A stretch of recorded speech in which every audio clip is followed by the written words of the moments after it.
It's the new year, and therefore, new me. The rundown is back.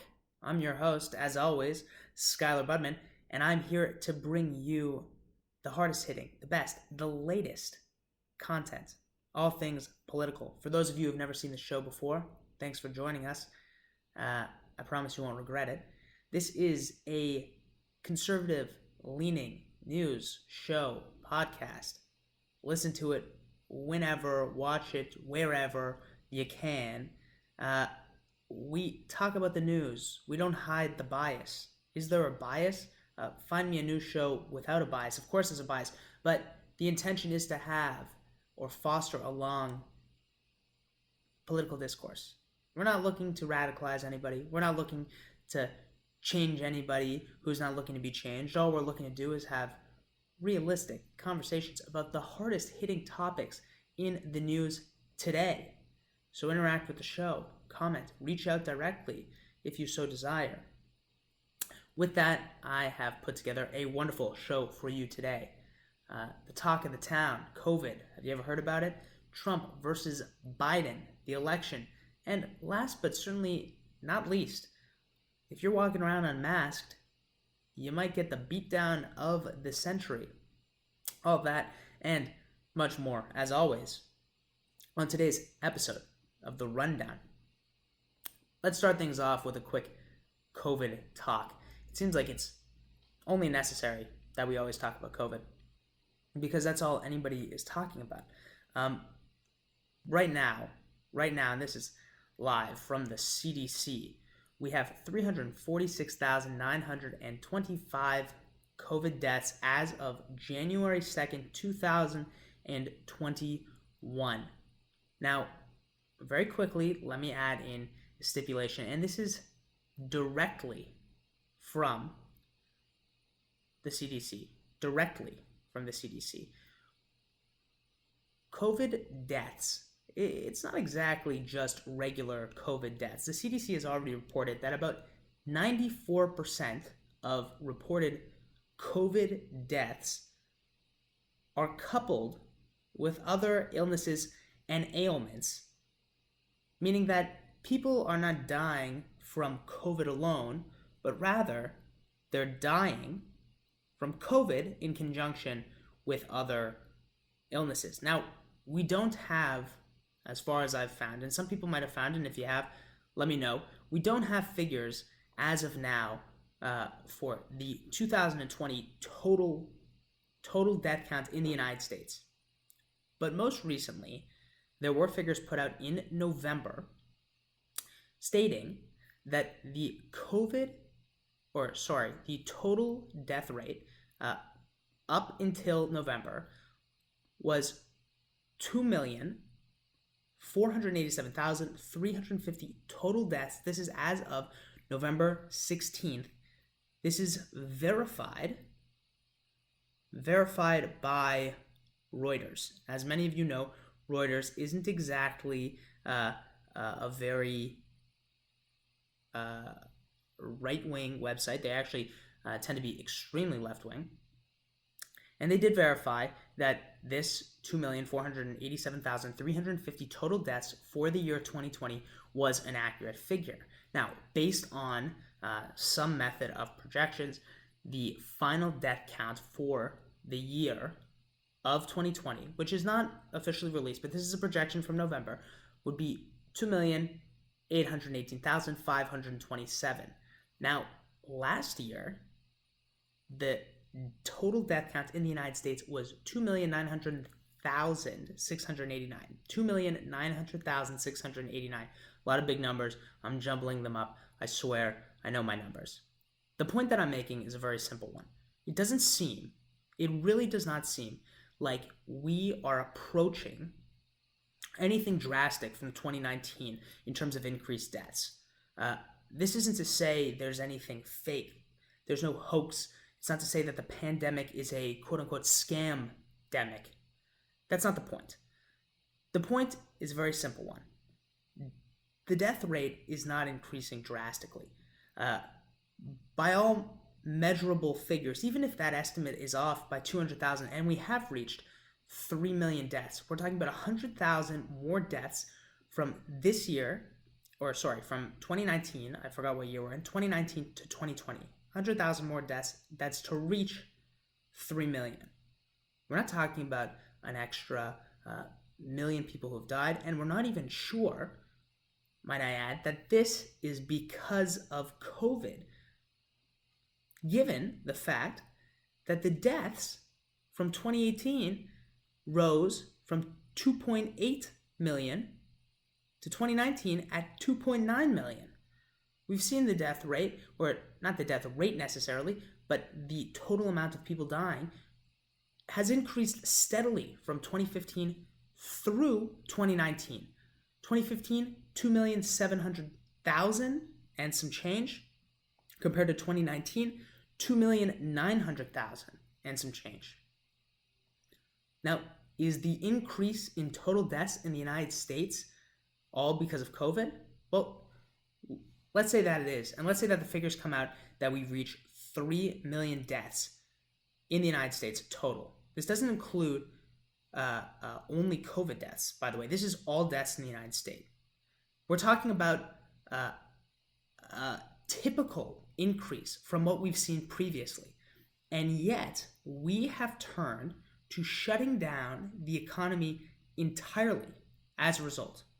Entirely. Now, does that make very much sense? I want to put this up.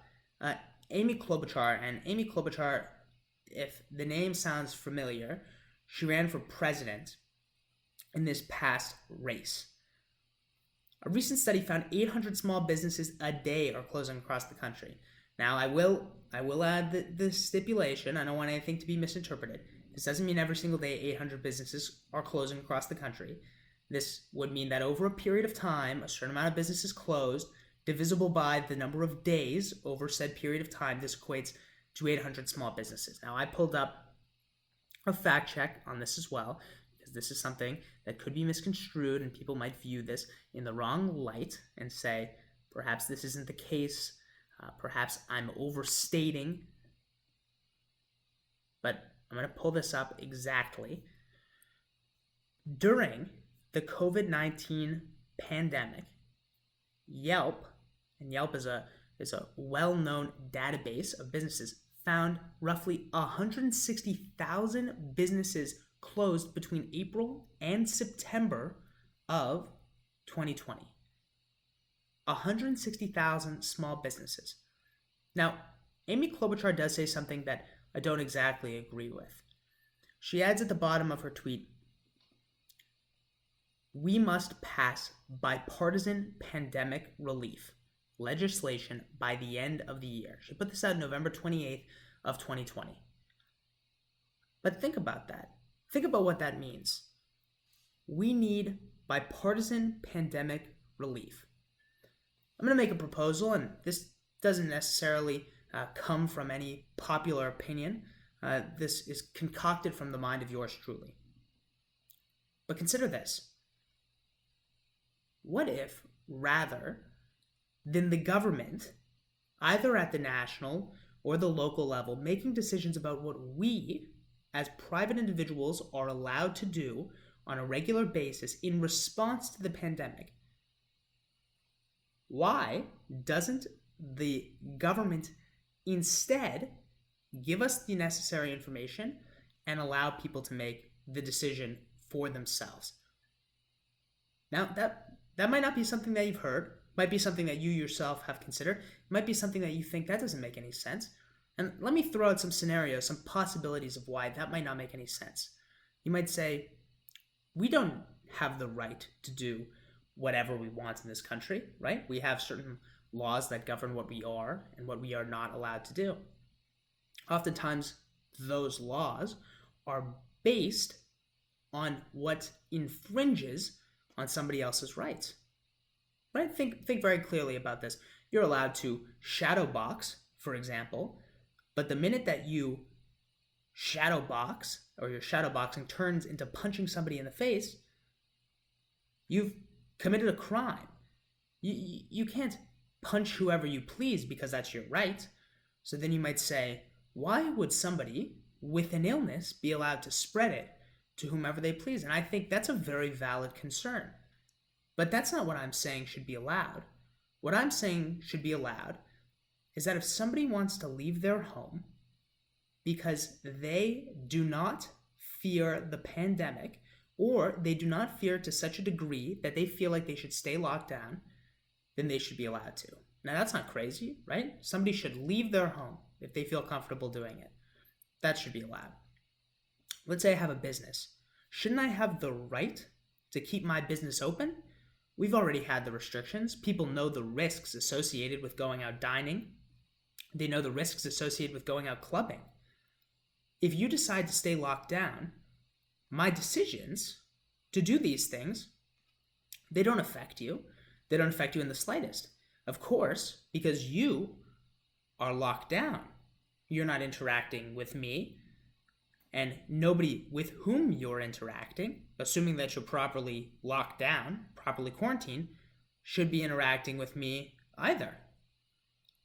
Why not try that for a change?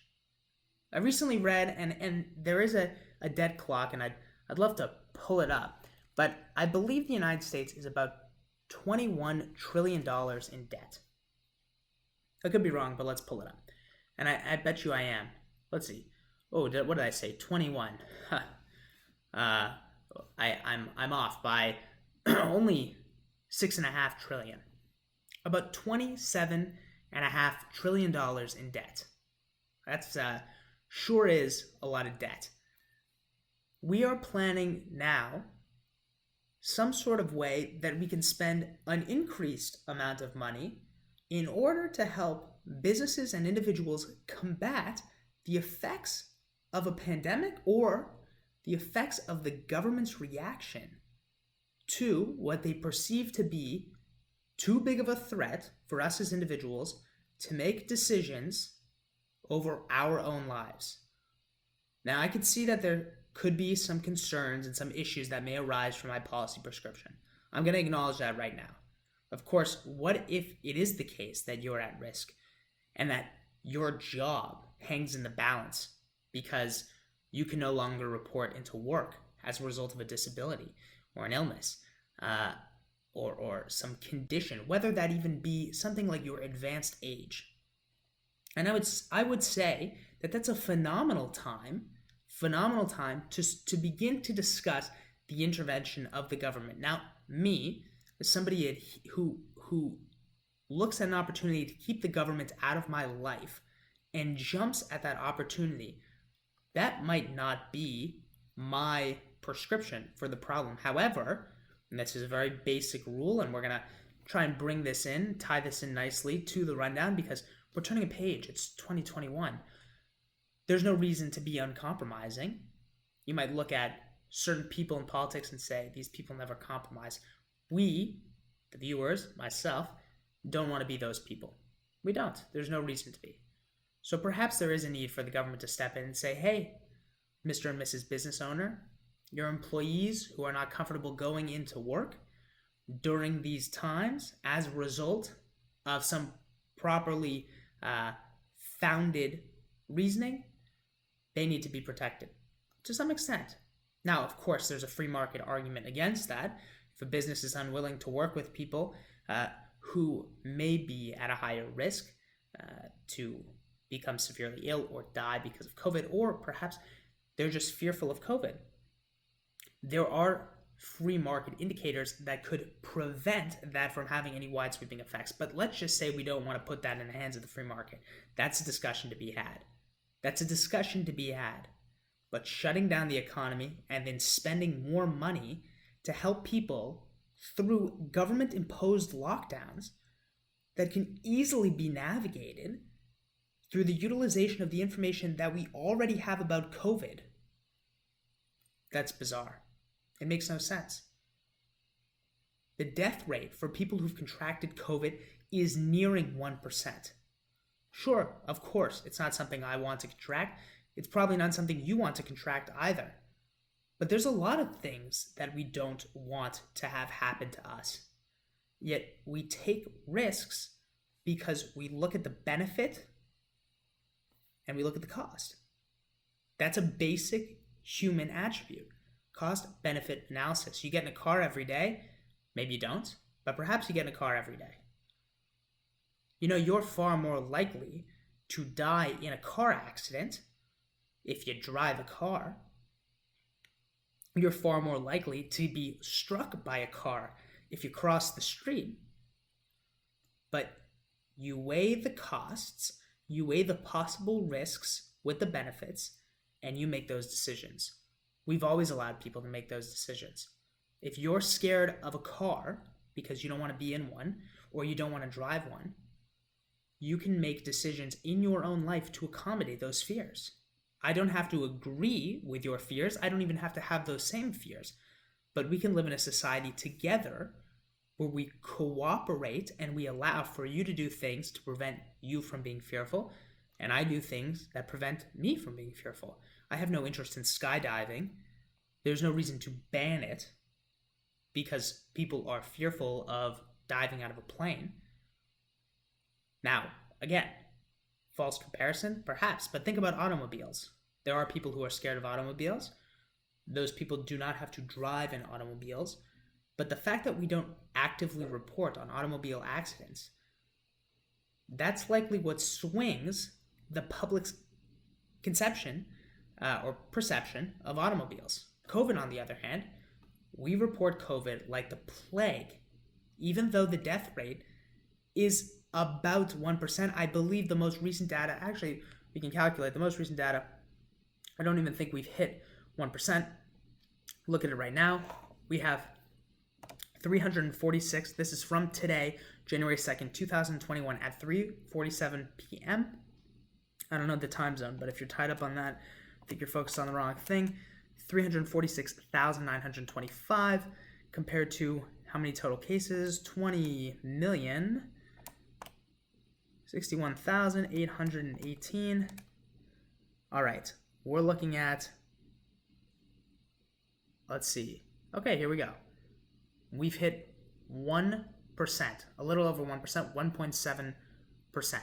1.7% people dying from COVID. Now, keep in mind, we already have factored in, or we have not factored in, the rate of people who have died with COVID exclusively. And according to the CDC, that's about 6% of the deaths are COVID exclusively. So that's far less. This 1.7, if we multiply that by 6%, this is all live math, and it could be wrong. We're talking about 0.1%. 0.1% of, is that about right? 0.1%. I mean, we're talking about a very small number of exclusively COVID deaths. Now, that could be wrong. Some people don't want to talk about the comorbidity. They say that, if COVID didn't exist, then these people would not be dead. That's all speculative. There's actually no information to indicate that that is the case. But even if it is the case, we're talking about a little over 1% of people are dying from this. Yet we've shut down the entire country, and we're talking about spending more money in order to keep us afloat. It doesn't make any sense. There's no reason that we should back this. And because of that, we have to take a more realistic position. Now, Biden and Trump, the election, it's been hot. It's been contentious. A lot of people are talking about election gate. The election was stolen, and Trump is the rightful winner. Now, do we know this to be true? Well, plenty of commentators have said it, and I'm going to join the chorus. We're looking for information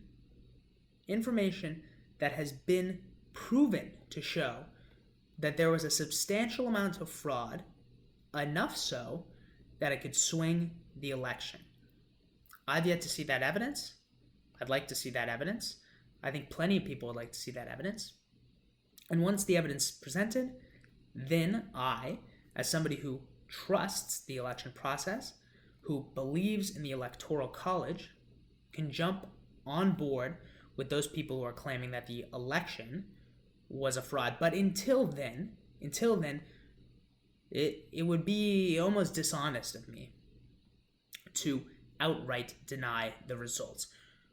That being said, there are an increasing number, 12, GOP senators who have already said that on January 6th, 4 days from today, they will not vote to certify the election.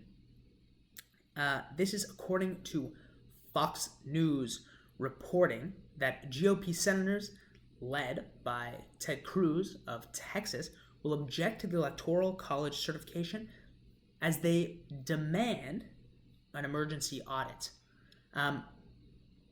Unless an emergency audit is conducted, these senators, and I could go through all of them, it's really not worth me going through them.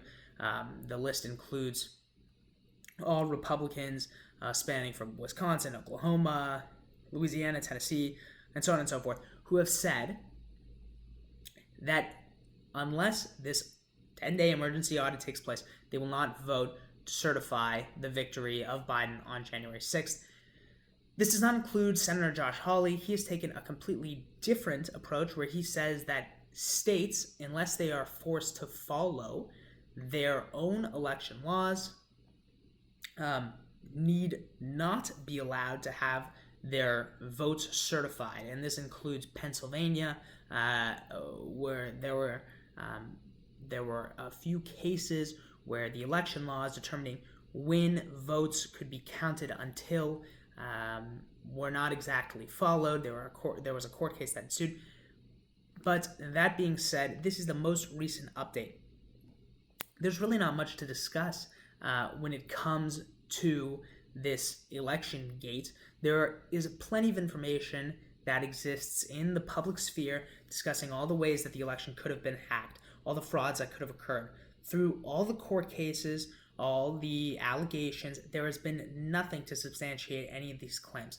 I, like many Republicans, am of course not enthused by the results of the election. However, when you think about those things which played into a Biden victory, namely the media and social media, included in that, running an attack campaign against the president for the past, I would say, spanning even before he entered office, 5 years, it's unrealistic to think it's not possible that the president could have lost this election. He was hated. He was absolutely hated. The media concealed information, they reported dishonestly, and they didn't do exactly what we do on this show. They didn't give anybody the benefit of the doubt. They didn't go into the details. They didn't go into the facts. They didn't discuss something that I think is glaringly obvious, which is President Donald Trump was not the epitome of conservatism. He was not the epitome of right-wing extremism. Much of his policy decisions were very moderate at best, some of them even left-leaning. Most recently, President Trump has called for a $2,000 stimulus check as opposed to the $600, which was supposed to be approved last week in Congress, or was approved last week in Congress, and then vetoed by the president, sent back for this $2,000 stimulus. The whole situation in and of itself is a mess. The point is that adhering to true classical conservative ideology, there is no way that a president adhering to these ideologies would ever call for an increase in money being sent to people, because that's not the ideology of a Republican leader. The ideology, and this was stated by Rand Paul, is to spend less money, to actually care about the debt.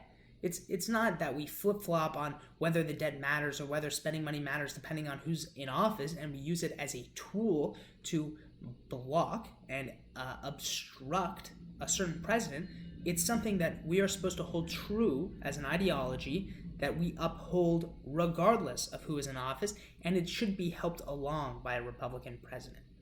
It should not be a fight between Republicans in Congress and a Republican in the White House.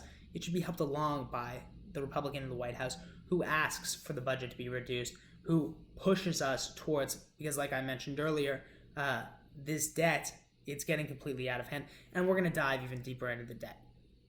But I wanted to throw it out there because the election conversation is something that you hear about every single day. You keep hearing that Trump won. You kept hearing that there was this mounting evidence that was piling up against Biden, and yet we have not seen any evidence to definitively suggest that that is the case. Disappointing as that may be, we as Republicans who respect the systems put in place need to be able to determine when there is reason for outcry. Now, I don't think that these senators who are suggesting that they will not certify the vote, first of all, it doesn't seem like they will have an impact with the number being 10 or maybe 12 GOP senators at this point. I don't think that they will be able to impact very much. But that being said, they're calling for an audit. They're not calling for the election to be redone. They're calling for an emergency audit. I don't think everybody needs to lose their mind, as is usually the case with certain people when they hear that certain Congress people are calling for certain actions to be taken. But needs to be discussed. Now, I thought you got to end the show on kind of a lighter note. Some people, you might not be very into masking. And you may consider that to be your right. Well, a gentleman, and I don't know if we can really call him a gentleman, by the name of Kurt Eichenwald. Kurt Eichenwald, this is reported from the Daily Wire, is a left-wing journalist and New York Times best-selling author who went on a bit of a tear on Twitter on the 31st of all days, New Year's Eve, where he said, and the tweet is up here, "I have so much hate in my heart tonight. My sister, widowed by COVID, has COVID because of anti-maskers. About 4,000 died today. GOP said nothing, and his ilk are working to harm America. I wish them and their loved ones all the pain and misery they inflicted on this country." Now, there is a lot to break down in a tweet of this variety. Of course, Kurt Eichenwald is angry. And obviously, our condolences go out to his brother-in-law, and we hope that his sister has a speedy recovery, of course, because we're not terrible people, and your political ideology should not preclude you from the well wishes of your fellow statesmen. That being said, Josh Hawley and his ilk are working to harm America. Think about that premise. The premise that if you don't agree ideologically with somebody, that doesn't mean that you have a different plan for achieving the same goal, but rather that you're looking to harm America. How can there be any unity or any coming together if about half the country, or maybe a little bit more than half the country, is preaching that if you hold different beliefs than me, it's not because of different experiences, it's not because of different solutions to the same problem, it's because you're looking to harm the country. That assumption alone puts the entire conversation on the basis of who's looking to help and who's looking to hurt the country. What an absurd premise. Moving on, though, the blame, even worse, the blame for COVID being put on the Republican Party. Explain. A virus that originated in Wuhan, China, blame being placed on the Republican Party. How exactly do we get there? We don't have to go into the COVID statistics. I don't even know how quickly I can bring up these COVID statistics. But if we look at the states that are suffering the least from COVID since, let's say, January 21st, 2020, we're looking at, let's see, total deaths in California. We're looking at 65 per 100,000. Deaths in, where are these figures? Deaths in, let's look in maybe New York, 300 per 100,000. Let's look in New Jersey, 215 per 100,000. If we look at, what else could we look? If we look at Colorado, 84 per 100,000. I mean, just if you look around, there's no rhyme or reason to COVID. In Texas, we're looking at 94 per 100,000. If we look at Florida, we're looking at 100 per 100,000. These are the death rates in a variety of states. It has nothing to do with your policy prescription. We know California has been locked down. New York was locked down like crazy. New York suffered, it was 114 deaths per 100,000.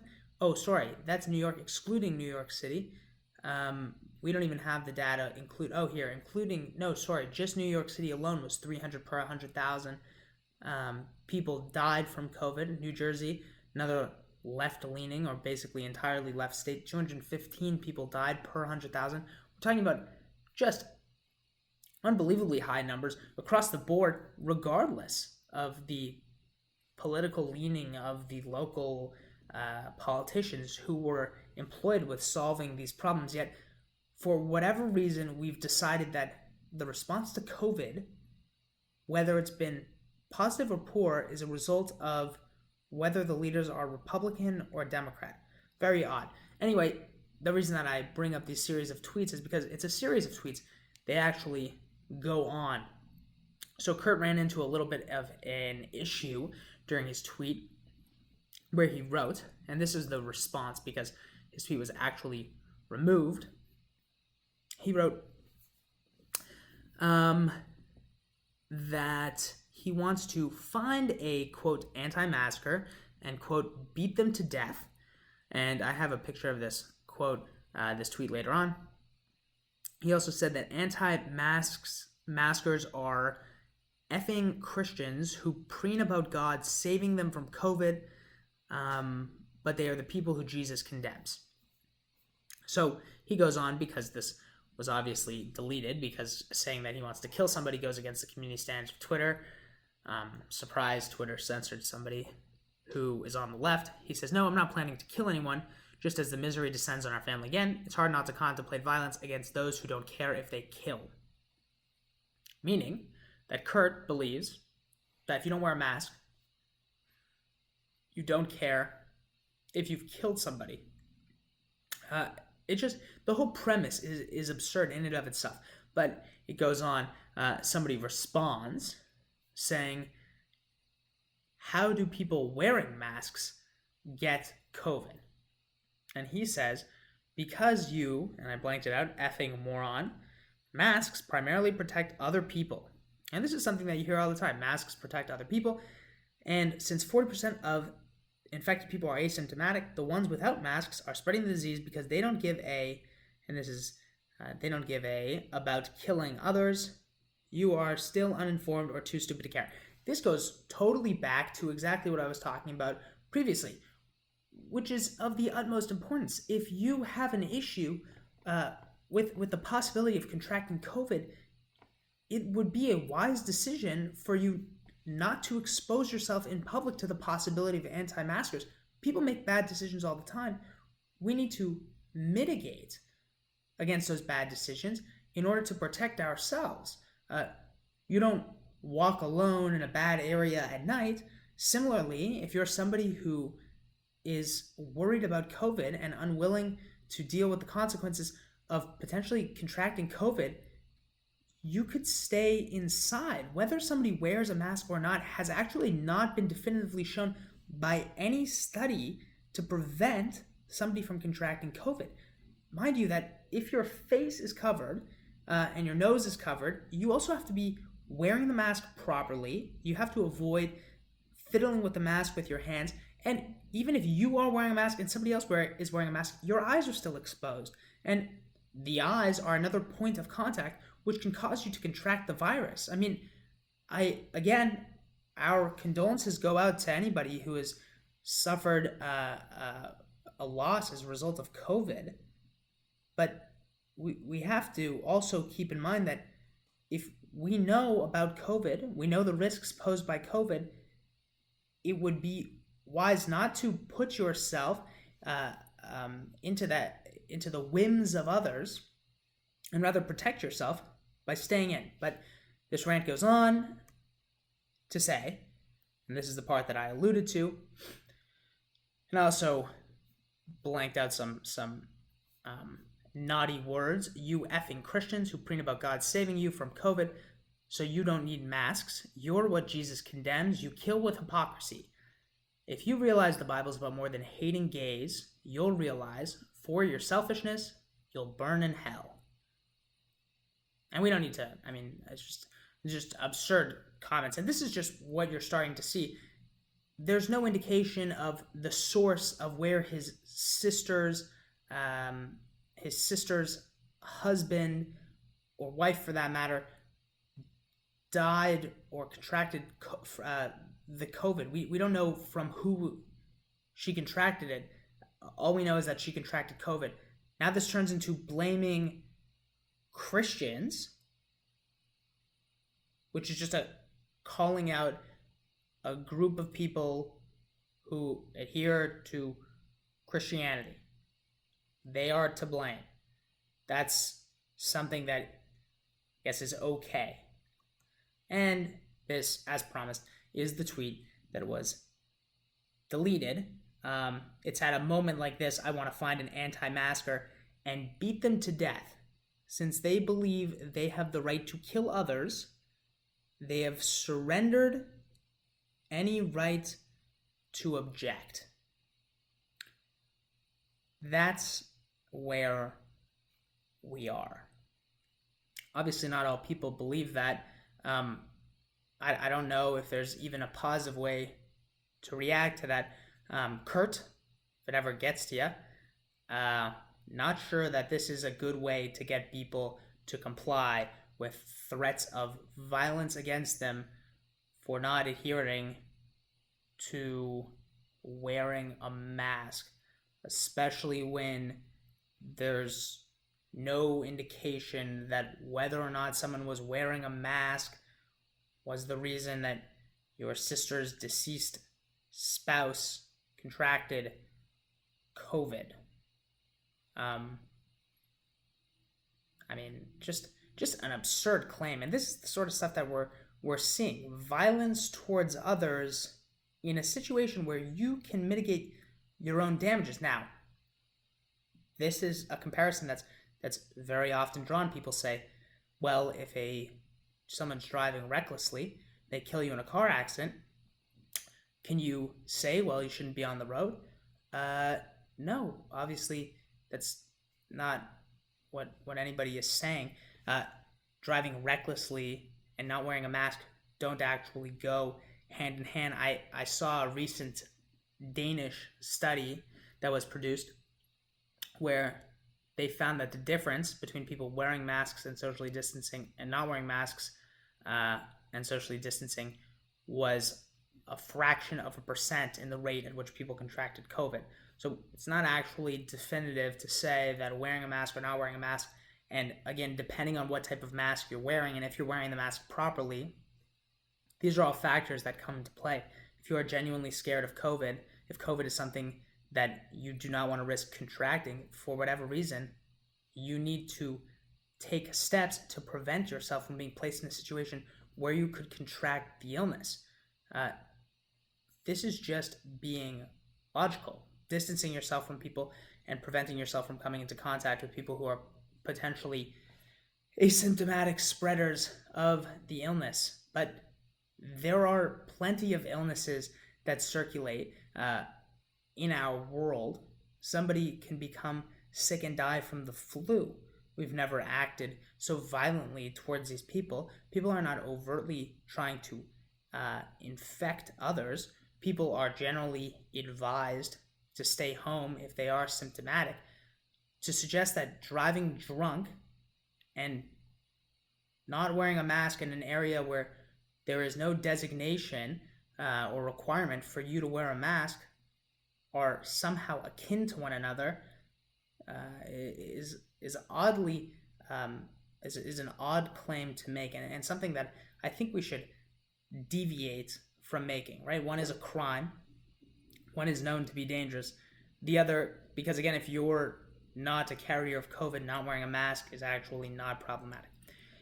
Anyway, with that being said, I appreciate you for tuning in. I'm going to try to do these shows semi-regularly. If you like what you see, please like, subscribe, share, and we'll catch you next time on The Rundown.